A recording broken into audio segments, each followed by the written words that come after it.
Boss, may tow truck sa labas. Wala ako sa sakit dyan eh. Hindi yung sa customer mo. Sabi ng enforcer, boss, yung nahuli namin, si Boss Toyo. Sagot ko agad, oh, edi tikitan nyo. Anong ibenta mo? Dito lang sa Pinay Stars. Ano, Boss Toyo? Wala akong May towing sa labas, tinutow yung mga sasakyan nyo. Aba, isa akong law-abiding citizen. Yan ang, syempre, ayoko maging masamang ehemplo. Yes. So, di ba? Kamusta? Ayos lang, boss. Sir Gab, kamusta? Hi, Roy. How are you? Parang lately lately tayo nababayaran. akala mo siya lang eh, no? Mas malalaman. So, lately tayo, pero we're just doing our thing. Ganun talaga. Kamusta? Ayun lang, so far so good, coping up. Alam mo naman, di ba? Syempre, when you're in the public's eye, Ganun talaga. expectations are high. Ganun lang talaga yun. We cannot, actually, ang hirap din ipilit yung mga sarili-sarili natin. So, there always been two sides. Kumbaga, so, meron talagang magdi-disagree and one will agree. Actually, sabi nila, di ba, kahit anong gawin mo, you can never please everyone. Yes. Pero, meron ako idadagdag. Ano? You can never please everyone, but you can help everyone. Yan. Yan. Ganda naman sabi. Tama-tama yan. Parang handang-handa si Sir Gab. Hindi, tama tayo. Ako naman din, di ba? You can help everyone. Pero, di ba? So pagtulong na lang talaga din babawi. Totoo yan. Di ba? Ang hirap. Pero, ang hirap din talaga, lalo na sa part na, yun nga, sabi nga, you cannot please everybody or everyone. So, yun nga yung pinapasok ko sa kokote ko ngayon na titignan ko na lang yung mga taong may gusto sa atin. Yun na lang yung mga Totoo bigyan natin ng pansin. Kasi, kahit anong gawin mo, pagkaayos sa'yo ng tao, Meron at merong masasabi. yes. Diba? Lalo Kahit maganda na yung ginagawa mo. True. Lalo na ikaw, considered you're a public figure, ako isang public servant.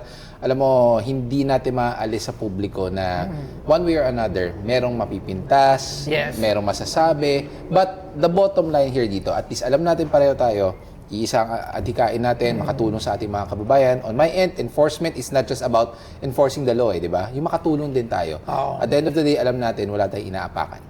Akala mo ngayon lang kami nagkausap nito dahil na palag-usap ko na, dami pinag-uusapan eh. Parang araw-araw mo Pero, ay, Ganon. Kalokohan kasi usapan namin. Ngayon, medyo seryoso. Kaya siya pumunta dito kasi sabi niya meron doon siyang bibiliin. At para ano Wala ba siyang ibebenta. So, napanood niya yung episode. Oo. Tanong ko nga, bakit? Well, actually, nung napanood ko yung episode na yun, nung nakita ko yung plaka, sabi ko, it's something memorable. Not only, I am part of MMDA, pero alam mo yun, sa dami kong experiences, mga first-time experiences sa buong tanan ng buhay ko, so parang naging isang malaking bahagi na ng Buhay mo talaga. Buhay ko talaga ang Yung MMDA. MMDA. So nung nakita ko yun, sabi ko, parang I want something that has not really a value in money, but a sentimental value na pwede ko mapakita sa susunod na, oh, ito, meron ako nito. Alright. Diba? So, ito lang. Pakuha nga lang ng MMDA na plaka, yung aming pinag-uusapan. Saka baka pwede ko i-display sa office ko. Yan, tingnan nga natin. Actually, this is a 100 years commemorative plate. Binigay sa isang MMDA personnel. Malamang, di ba? So, Ayan. matagal na yan. So, mali pa nga ako ng kwento dyan eh. So, 28 years pala. Tama ba? Kaya nga maraming nagko-comment. Oo. Actually, nakakatuwa sa plakang to. Alam mo bakit, boss? Normally, ang commemorative plates, walang mga ganong hologram seal. Oo. Walang mga ganong NCC security validation. Normally, pag may mga commemorative, like sa mga schools, di ba? Ano lang yan, basta, meron kang authorization to use that, that's it. Pero this is something different. Meron siyang holographic, meron siyang security validation. So, kumbaga 100% talaga it's different, commemorative. It's different, it's a commemorative plate, plus there is a sentimental value to it. Right. Diba? Dahil dyan, mahal ko yan ibibenta. Pinenta mo ba yan? Syempre. Alam mo naman, titay mo na, hawakan ko muna, baka Itatakbo mahirap ko na sana eh. Oo. Bakit di Diba? ba yan? Oo, di ba? So, actually, tama ka nga naman, Labs. Tama sabi mo, kung ibibenta ko, parang ayoko nga ibenta. Oo, diba? Pero kung... When alam the mo na- price is right. Oo. Ayan, tanong ko lang, gano'n ka nakatagal sa MMDA ba? Well, more or less about going 4 years na rin ako. Oh, going 4 years. Before MMDA, Well, before MMDA, I was part of, syempre, sariling business. Naging parte ako ng isang NGO. Unang trabaho ko talaga is sa non-governmental organization. So, unti-unti, hanggang sa napunta ako sa mga charity works, pagtulong. Actually, during the pandemic, yun yung kasagsagan, no, na talagang tumutulong kami kasama yung mga kaibigan ko. Kung naalala niyo yung yung tinapay, yung Nutriban. Nutriban. Yan, nung pandemic, isa yan. Kailan ba project yung Nutriban? Hindi ko na maalala, pero Madaming project marami yan yan eh. Nutriban. Pero nung pandemic, isa yan sa Kay Yorme. pinagtutukan ko. Diba Yes, si Yorme, kay ganyan Oo, si meron Yorme. siyang Nutriban. Nutriban. Eh, Madaming diba, project. Nung pandemic, lahat about nutrition eh. So Yeah. sabi ko, why not buhayin natin yung Nutriban? Pinamimigay namin sa iba't ibang barangay, lalo na yung mga naka-lockdown. Alright. So, until sa dumating opportunity na napasok ko ng MMDA, actually, I never expected it kasi ang layo naman talaga sa career ko. Pero ito, dito ako ngayon. Nag-enjoy pa rin ako hanggang ngayon. Alright? So, MMDA plate, commemorative plate, bihira, rare. So, kung bibilin mo to, 100,000. Pwede bang Kasi Ito mo na. Sige, bago tayo magpresyuhan. Ano pa lang hindi mo makakalimutan na pangyayari sa'yo while nasa MMDA public service ka? Marami. Give me Isa three lang, particular. isa lang. Tatlo na. Mas sobrang dami. Siguro hindi na sobrang detailed Okay. Kasi never naman ako talaga I mean, hindi ako sanay na nasa criticism ng public. Alright. Kasi private sector ako before di ba? So hindi ako sanay. Siguro yung naging open up ako sa public na andyan na pag may Yes. issues, may mga binabatikos ka. So initially, medyo ang hirap i-cope up Kasi Okay. di ba? Ako pa naman mahilig ako magbasa. So medyo ka magpatol. Medyo patola ako ng konti. Pero mahirap kasi, di ba? Emotionally, iisipin mo. So, it's not everybody's ball game yan. Talaga. Mahirap yung maging nasa mata ka ng publiko. Tama. Kung akala ng mga tao, pag isa kang public figure, yan. I'm so proud of you. Mahirap, akala nyo. Lagi ko sinasabi, di ba, ito lang, di ba, recently. Oo. Sabi ko nga, laging nababanggit every time we're doing something na hindi nila natatanggap, laging nadadrag yung salitang influencer ka. Totoo. So parang ang tanong ko ba, pag influencer ka ba, hindi ka na ba pwedeng makagawa ng something na ginagawa ng normal na tao? Correct. Parang inaalis nyo ba sa amin yung karapatan? Kasi nga influencer? Actually, Parang ang hirap Mahirap kasi alam mo, Napakahirap.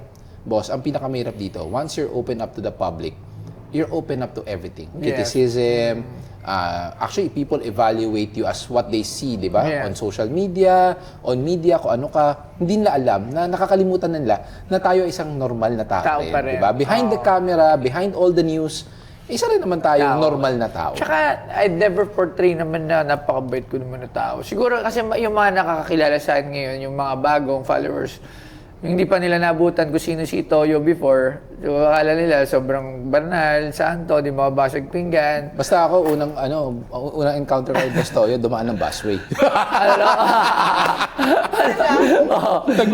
Nagmamadali siya, sinakyan yung taxi, nag-busway. Pero wala akong alam doon. Nagulat talaga ako noon. Hindi ko... Sa taxi ka? Oh, yun yung time na nag-taxi siya. nagmamadali ako noon. Ba't ka nag-taxi dami ng sasakyan? Hindi, iniwan ko na nga yung sundo ko doon. Nag-taxi na ako. Oo. Nag-taxi ako noon. Sabi ko, kailangan ko makarating na dito. Kailangan ko na kasi papasundo pa lang. So, na mabilis. Galing ako sa shoot ata noon. Basta galing ako sa shoot nung nag-taxi ako. So, sabi ko, sir, nagmamadali ako. Baka pwedeng, sige. Ito naman si taxi driver. So, syempre siya. Parang na-overwhelm siya. Uy, si Bustoyo. Parang gano'n. Mga 2024 ata to I think way back pa, hindi lang 2024. Pandemic pa yun Hindi. Pandemic pa, nakamas pa nun Oo. Kapatay ko ba yun? Pandemic pa yun. Mga 20. O basta yun. So sabi siguro, Bustoyo to. Sige. Liga, gulat ako. Dinala ako sa busway. Sabi, ba't ka dito dumaan? Pinara siya ng enforcer namin. Sabi ng enforcer, boss, yung nahuli namin, si Boss Toyo, sagot ko agad, edi tikitan nyo. Diba? Sabi ko, ba't dito ka dumaan? Tapos ang paliwanag ng driver, nagmamadali po kasi kasama ko si Bustoy. Sabi ko, huwag mo nga ako dinamay-damay dyan.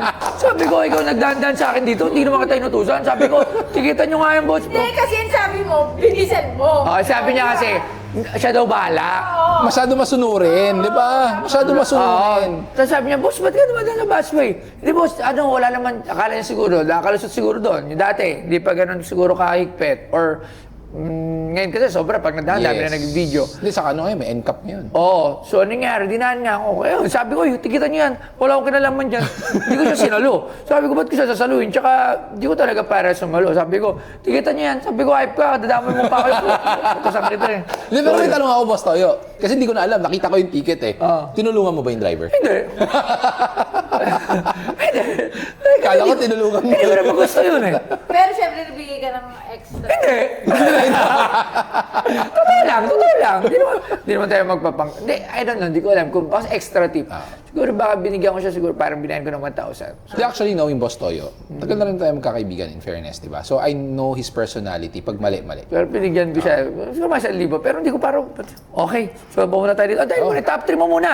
Top 3. Yun lang na eh. yun. Yun na yun. Wala pa eh. Pangkalahatan na yun. Huwag mo na i-ano Pangkalahatan ka yun. agad. O, ako na lang. Baka Ako na lang. madagdagan na naman eh. Top 3. Huwag na. Hindi, ako na lang. Top 3, yung naging translator ka. Ikaw naman, hindi naman. Yung meron kasi bukod naman doon sa mga ibang, meron din mga videos na Sir Gab, nag-viral din. Na Kinakabahan ako eh. natatandaan. O, di ba? O, Ah, katulad yan, tama, doon. tama. O, di ba? Tama, tama. Tapos, wag na. Okay, dito Okay, na tayo. dito na tayo Bumili sa na tayo. Okay. Sir Gab, Okay. So, bumili na tayo rito. French fries. Nabili ko to ng... Magkano bili ko rito? 50,000 ba? Di ba parang 100. Pagkarinig ko kasi ano eh, 2.5. Hindi, 5,000. 5,000. Hellboy, magkano bili ko rito? Magkano? 5? Ikaw Hindi lang. rin nila alam. Dapat inaalam nyo, ha? Ikaw lang. Ano, walang may alam dito. Di ba 3 lang? Hindi, 5. Hindi ko masabi, sir eh. 5 bata. Wala. Ano? Kung 5 to, so ang rules dito sa Pinoy Porn Stars, It's times 10. when I bought something, times 5, so 25,000. 25.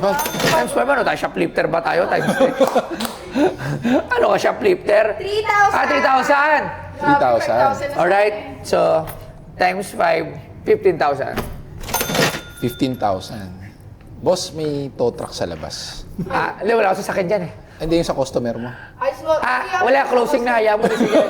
Oo. Meron naman namin po yun. Oo, kaya na yun, may pera yun. Alam mo sa totoo lang, gusto ko to. Kasi gusto ko siyang i-display sa office ko. Maganda. Oo. Napakaganda. Actually, alam mo sa ko ilalagay ito? Sa taas nung player niya, Sino ba to? Yung kaibigan natin. Ito. Si Archie. Si Archie. Ni Flo G papatong ko yan. Dito yan ni Flo G papatong. Para kitang-kita pagpasok, di ba?